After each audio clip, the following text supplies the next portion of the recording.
Monsieur Dama, bonsoir. À l'entame de cette édition, il faut signaler deux audiences ce jour à l'agenda présidentiel. Le président de la République, Mohamed Bazoum, s'est en effet entretenu avec le président honoraire de la Fondation Avril sur les questions de sécurité alimentaire. Le chef de l'État a ensuite reçu la vice-présidente de la Banque mondiale pour le développement humain sur des questions de développement. Jocelyne Moussou et Iyaz Rabiou. Le président honoraire de la Fondation Avril est à Niamey dans le cadre du Conseil de haut niveau sur la sécurité alimentaire. Reçu par le chef de l'État, Mohamed Bazoum, il s'est étayé sur l'initiative Farm soutenue par l'Union européenne qui a pour objectif de prévenir les effets désastreux de la guerre en Ukraine sur la sécurité alimentaire mondiale. Et le président du Niger, que je viens de rencontrer, et préside également ce conseil à haut niveau. Et donc, il a souhaité avoir un échange et je me suis vraiment très ravi d'avoir pu lui expliquer la vision qu'on avait sur cette initiative qui consiste à, en priorité, apporter des moyens complémentaires, vu la crise alimentaire qui existe mondiale, vu différentes raisons, et prendre en considération évidemment le sujet très important de ce pays, du Niger, qui a déjà fait beaucoup, qui a eu des initiatives lui-même, je pense à l'initiative 3N notamment, et donc on a eu un échange sur ce sujet-là, et il m'a interrogé sur la manière de voir l'avenir de ces problèmes alimentaires. Cette audience a eu lieu en présence de l'ambassadeur de France au Niger, Alexandre Garcia. Le président de la République, Mohamed Bazoum, s'est ensuite entretenu avec la vice-présidente de la Banque mondiale pour le développement humain. Aujourd'hui, on a discuté de l'appui que la Banque mondiale fournit en termes de développement humain pour le Niger, le développement du capital humain qui est également une priorité du gouvernement du Niger. Et en tant que Banque mondiale, nous fournissons un appui dans ce domaine. Nous sommes également en train de discuter des progrès à accomplir au niveau du développement des filets sociaux et l'éducation. Donc les résultats vraiment pour l'inclusion sociale, comme j'ai dit, qui est traduit ici par le développement des filets sociaux, a montré des résultats très significatifs et probants. Les résultats en lien avec la génération de revenus pour les femmes, la réduction de la pauvreté et également en tant que pourvoyeur d'emploi pour les jeunes. The results of the productive inclusion program in Niger are showing very strong results. La seconde audience a eu lieu en présence du ministre du Plan, Abdou Rabiou.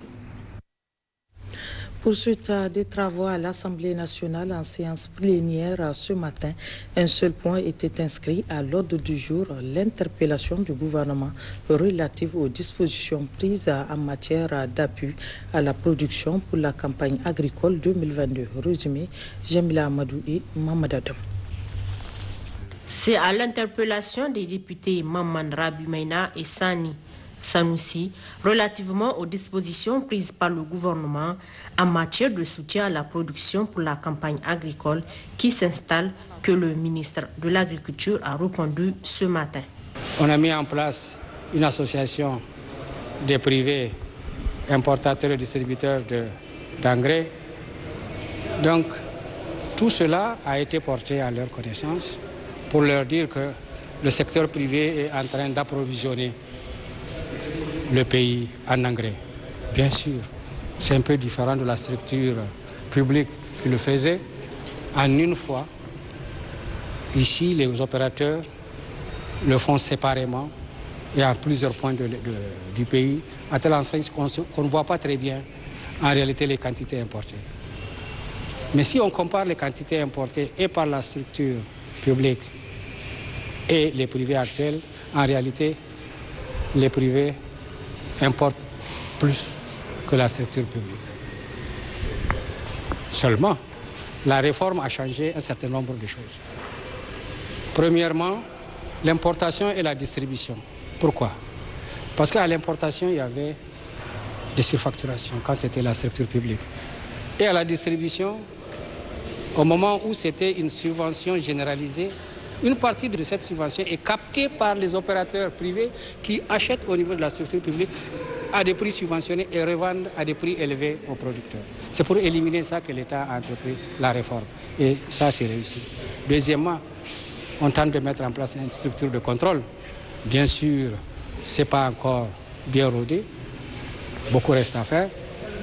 Mais enfin, c'est surtout le changement du mode de subvention.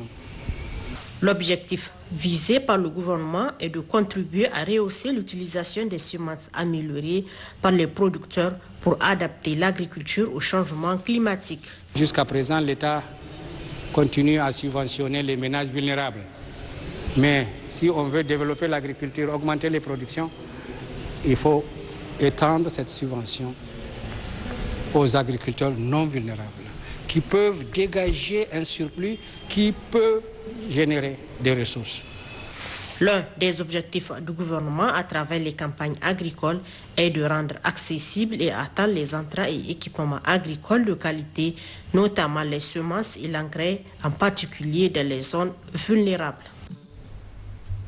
Série d'audience à la primature, le Premier ministre, chef du gouvernement, Oumoudou Mahamadou, a reçu successivement la secrétaire d'État parlementaire allemande et la vice-présidente de la Banque mondiale, toutes deux en mission de travail au Niger. Sadout Bernazou et Issaka Issa pour le point.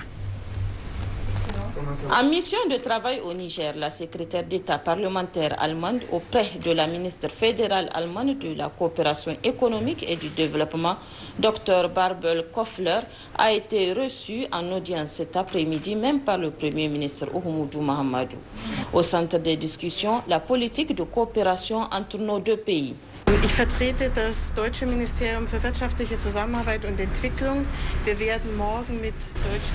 Je représente le ministère fédéral de la coopération économique et du développement. Demain s'ouvriront les consultations intergouvernementales nigéro-allemandes où nous allons pouvoir parler de la coopération, notamment dans les domaines de la politique de l'éducation, de la santé et de la décentralisation. Ce sont des domaines dans lesquels l'Allemagne est très engagée, notamment dans l'éducation et l'éducation des jeunes filles, tout particulièrement, mais aussi dans l'accès aux soins pour les femmes et dans la décentralisation pour s'assurer que les communes aient les moyens nécessaires pour soutenir leur population.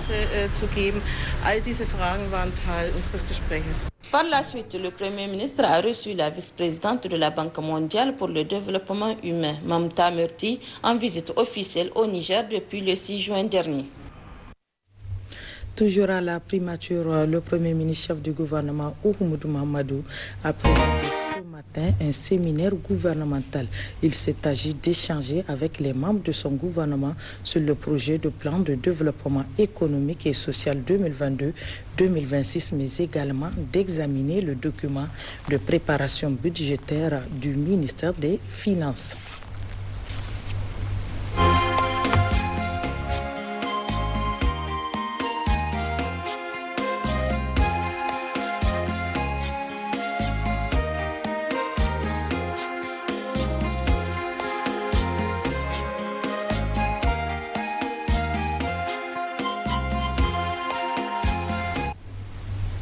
Sur instruction du président de la République, chef de l'État, Mohamed Bazoum, 2 vols ont été affrétés pour rapatrier 1141 de nos compatriotes qui s'adonnaient à la honteuse activité de mendicité au Ghana.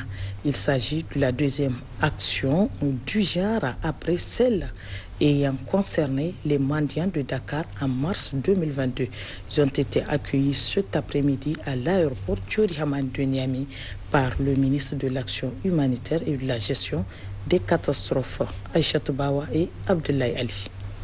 C'est aux environs de 15h heure de Niamey que le vol Max Air a frôlé le sol nigérien. Il a à son bord plus de 500 de nos compatriotes, majoritairement des femmes et des enfants, en provenance du Ghana où ils s'adonnaient à la mendicité. En effet, ce rapatriement est le deuxième après celui d'autres Nigériens qui sont dans la même situation au Sénégal. C'est essentiellement des gens qui sont venus de Kanté et de Borgon. Ils sont plus nombreux. Et donc c'est ça, il y a quelques-uns de maladies un peu partout. Mais l'essentiel des maladies sont donc cette plaque qui va de Orgom, Matamé jusqu'à les zones de Faya. C'est un bloc que vous connaissez déjà, nous qui avons l'habitude d'aller en Algérie par le passé. Et puis depuis un certain temps, de partir du côté de l'Algérie, compte tenu du refoulement interpestique qui se sort là-bas, ils veulent profiter de l'accord de la CEDEAO par rapport à la libre circulation des personnes et des biens. Le président de la République a pris l'engagement de pouvoir, partout où il y a la signalisation qu'il y a des Nigériens qui sont en train de faire la mendicité, de les ramener à la maison pour qu'on puisse travailler notre terre. Nous avons 1 267 000 km². Nous avons le pays qui a le plus d'eau en souterrain et nous avons beaucoup de zones où les gens peuvent produire. Le gouvernement du Niger va, comme la dernière fois, mettre en application les dispositions de l'article 181 du Code pénal à l'encontre des trafiquants d'enfants. Malheureusement, vous voyez ici, il y a des trafics, il y a des gens qui prennent des enfants à location pour aller avec eux faire de la mendicité et payer les parents. Cela va cesser parce que le gouvernement est en train de faire les dispositions nécessaires. Déjà, dans la première vague, il y a une soixantaine de personnes qui n'ont plus, qui sont donc actuellement en prison. Et certainement dans le lot également, tous ceux qui sont meneurs, en tout cas selon la loi va les frapper. Une autre vague est prévue ce soir, toujours en provenance du Ghana. Entre-temps, ces rapatriés seront dès aujourd'hui acheminés par des bus, chacun dans son village d'origine. Cela dit, le ministre de la Justice, Garde des Sceaux, était en mission de travail du 30 au 2 juin 2022 dans le cadre du Forum mondial de la justice tenu au Royaume des Pays-Bas. Ikta Mohamed Abdoulaye a présidé sur place une table ronde axée sur la personne au Niger à l'International Development Law Organization. Le ministre en charge de la justice a également eu une session de travail sur la justice de proximité et à une réunion avec la ministre néerlandaise du Commerce ainsi que les organisations de la société civile. Hawa Maman. Lors de la table ronde présidée par le ministre de la Justice, Garde des Sceaux, les échanges ont porté sur des analyses sur la justice nigérienne de manière générale et sur les priorités des autorités dans le domaine.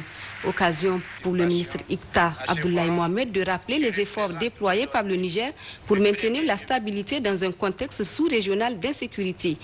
En effet, depuis 2011, de nombreuses réformes ont vu le jour en faveur de la justice, gage d'une bonne gouvernance.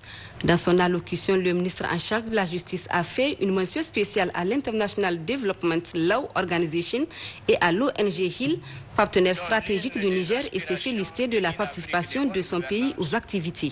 L'importance de la justice et celle de la justice de proximité, le lien entre la justice et le commerce ont été, entre autres points, abordés par le ministre pendant la session de travail sur la justice de proximité. À la réunion de travail avec la ministre du Commerce néerlandaise, le ministre Ikta s'est réjoui de la bonne coopération qui caractérise le Niger et le Royaume des Pays-Bas. Pendant son séjour au Royaume des Pays-Bas, le ministre nigérien en charge de la justice a participé à une réunion sur la justice Action Coalition. Le ministre Ikta a effectué plusieurs visites, notamment à la Cour pénale internationale, au Tribunal pénal international et au centre pénitentiaire de Rotterdam. Il a aussi rencontré les organisations de la société civile néerlandaise.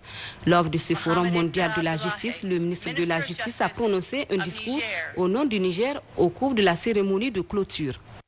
Je me réjouis profondément de m'adresser à cette auguste assemblée pour porter si haut et si loin la voix du Niger au-delà, celle plurielle de l'Afrique, dont l'une des aspirations est une Afrique de bonne gouvernance, de démocratie, de respect des droits de l'homme, de justice et de l'état de droit à l'horizon 2063 de son agenda.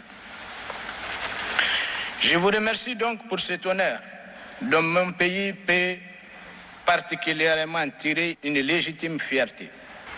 Il est plus que jamais nécessaire de repenser la gouvernance mondiale et le multilatéralisme en vue de pacifier davantage les relations internationales. Ce matin, entre la ministre de la Fonction publique et de la Réforme administrative et les directeurs des ressources humaines des institutions et des ministères, plusieurs points étaient au centre de la rencontre. Le point avec Mahmoud Idrissa Maïga. À travers cette rencontre, le Centre africain de management et de perfectionnement des cadres, CAMPC, vient de renforcer davantage son partenariat avec le Niger.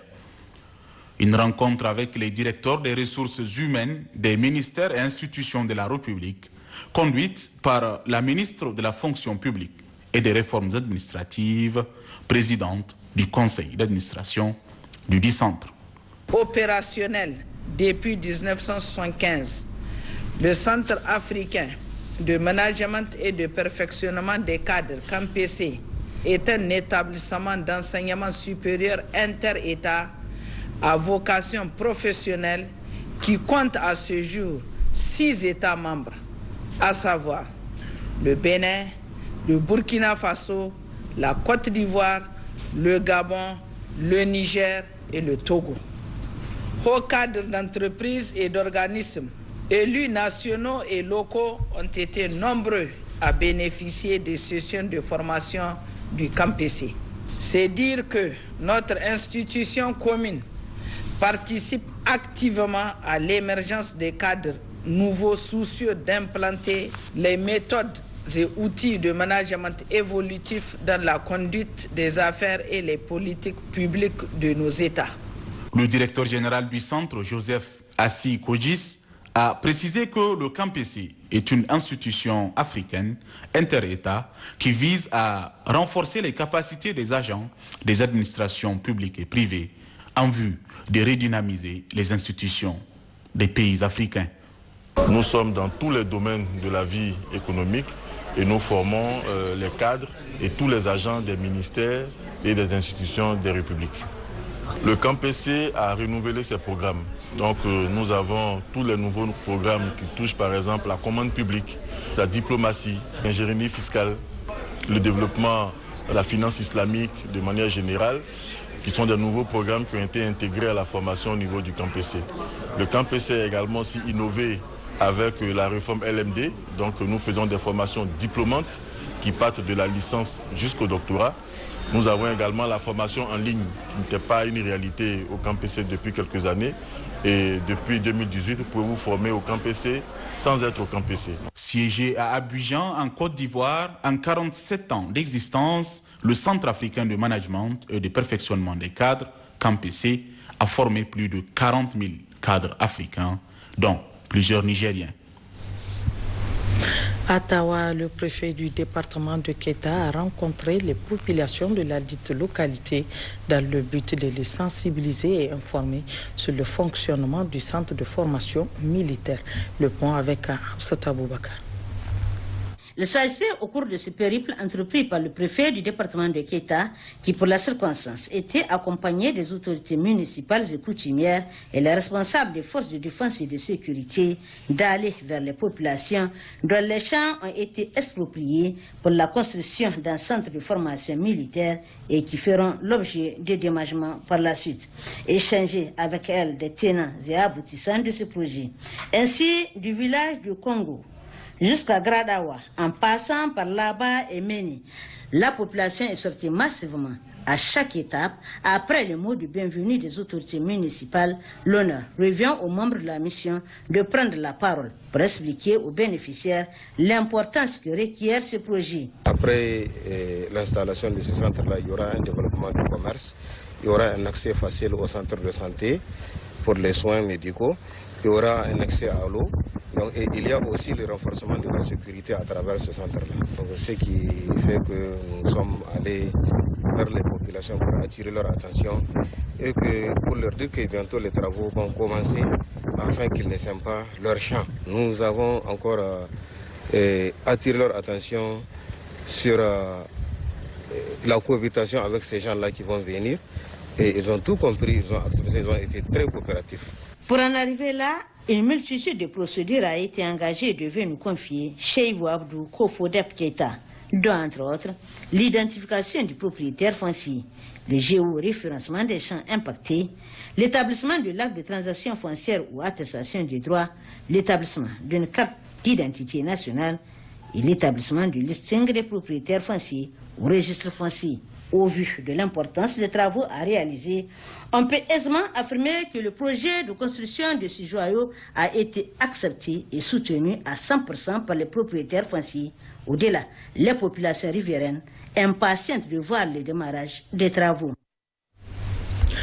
Le ministère de la Santé publique, de la Population et des Affaires sociales a réceptionné ce matin à l'ONPPC des mains de la directrice de l'Agence française de développement au Niger des kits de césarienne d'une valeur de 110 millions de francs CFA. Ces kits sont acquis dans le cadre du projet JAR, Population et Développement au Niger, qui intervient dans les régions de Niamey et Difa. Gérard Abdelaziz et Lawaliaï. La directrice résidente de l'Agence française de développement AFD au Niger et la chef de projet santé AFD Paris, Sylvie Bourdonnet, remettant des kits césariennes à la conseillère technique du ministre de la Santé publique ce matin à l'Office national des produits pharmaceutiques et chimiques ONPPC.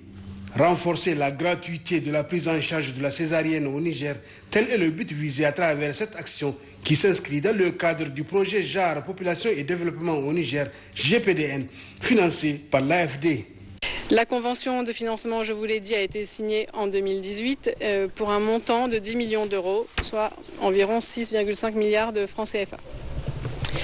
La cérémonie qui nous réunit ce matin est l'occasion de constater concrètement les résultats d'une des composantes de ce projet qui concerne l'amélioration de l'offre de santé sexuelle et reproductive et de planification familiale en réceptionnant donc des kits césariennes, 2200 kits en tout, dont 2000 pour la région de Niamey et 200 qui iront dans la région de Difa, qui sont les zones concernées par la composante de ce projet.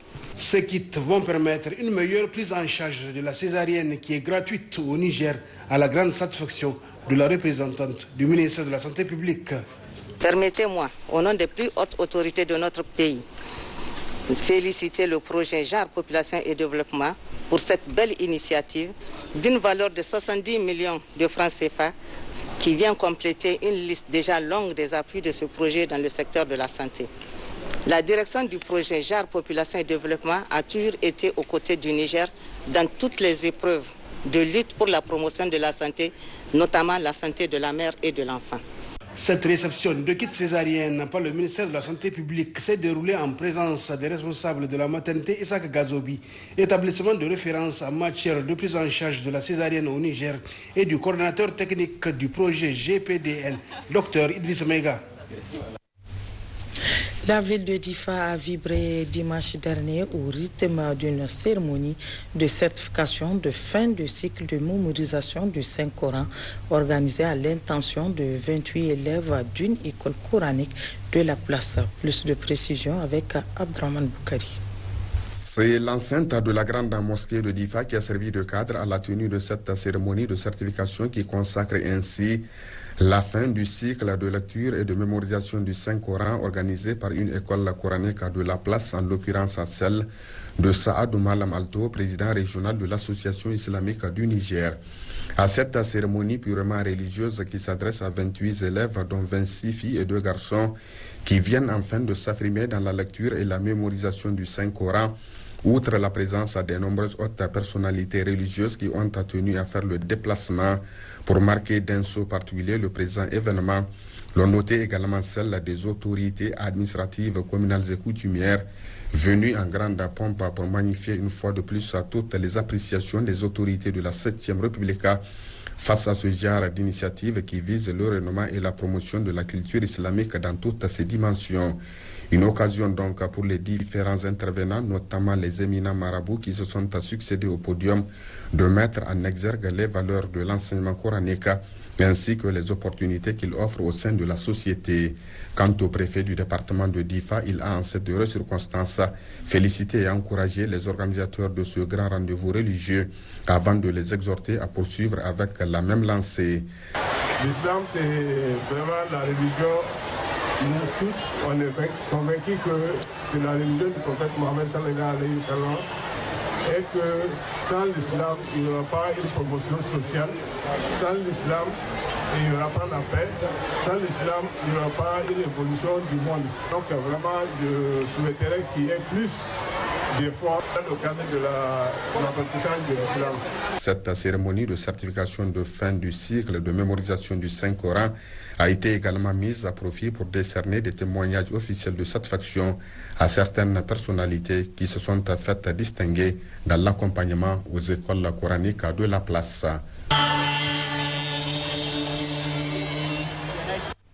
Et puis du sport dans cette édition pour évoquer la deuxième journée des éliminatoires de la Coupe d'Afrique des Nations CAN Total 2023. L'équipe nigérienne de football, le MENA, a arraché cet après-midi du 8 juin 2022 au Saint-Maurice Stadium de Kampala un match nul d'un but partout face à l'équipe ougandaise. Envoyé spécial Abdelaziz Issaka. Opposé aux Clans de l'Ouganda dans le cadre de la deuxième journée des éliminatoires de la Coupe d'Afrique des Nations Côte d'Ivoire 2023, le MENA du Niger a réussi à rattraper son retard après le match nul concédé à Cotonou face à la Tanzanie. En effet, les poulains de Jean-Michel Cavalli ont arraché le match nul face à l'Ouganda après être menés 1-0 à la pause. Le but du Niger a été marqué à la 72e minute par Mahamadou Sabo. Ça fait tellement plaisir de marquer un but comme ça, parce que c'était pas facile, mais on est allé le chercher quand même. Et ça fait du bien, on va repartir avec un point. Ça n'a pas été du tout facile, mais on espère, Inch'Allah, continuer dans le même sens. Donc pour qu'une équipe vienne à l'extérieur et être menée, égalisée, et avoir deux occasions à la fin où on peut gagner le match, ça veut dire qu'on a toujours joué. Et moi, ce qui m'intéresse, c'est que mon équipe joue.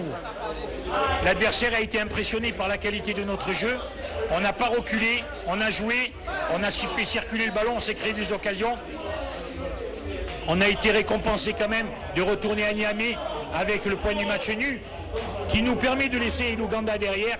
Maintenant, on attend le résultat de ce soir pour savoir si c'est vraiment un grand point.